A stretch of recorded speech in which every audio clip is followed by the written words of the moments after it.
I was involved in a lot of bad shit when I was younger.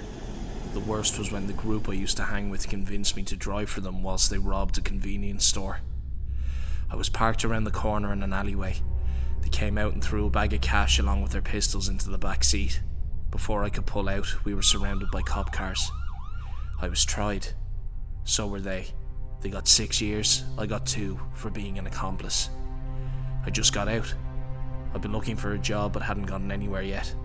Nobody trusts an ex-con. It's such a cliche to say, but I wanted to turn my life around. All I needed was for someone to trust me. Finally, someone did. Another ex-con who landed on his feet and ran a pawn shop on the outskirts of the city. I can only call him Jack. Every night I would be on lockup. It got dark pretty early in the evening, so it always felt like the middle of the night when I was shutting up. It was about 3 weeks into working there that I got the feeling that someone was watching me. Again, it must have been paranoia from always watching your back in prison. I shrugged it off and headed back to my flat about 3 miles away. I went into my flat and looked out the window for a second as I closed the blinds.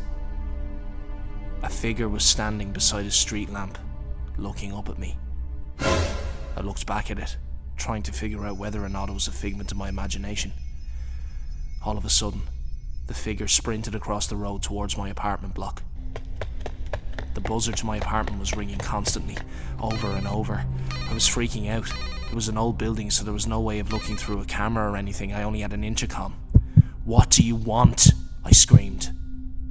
I heard breathing down the intercom. Then a small laugh. It didn't seem human. Then a voice. "You're a bad guy. You deserve to go back to prison." Then silence. My heart was pounding in my ears. I turned on all the lights and wept into my pillow in fear and disgust and shame. I've been trying so hard to get away from this. I must have fallen asleep because I dreamt I was floating, high above the city, looking at all the lights. Suddenly I was outside the pawn shop. I saw Jack and waved in at him. The next day, I cautiously exited the apartment block and walked quickly to work. When I arrived, I saw police tape and cops. There was blood on the pavement, coming out from the shop. I stood across the road and hid myself. I looked in as best I could until I could see it. Jack's body. I typed this from a location that I can't disclose the whereabouts of. I don't know what to do. I am innocent.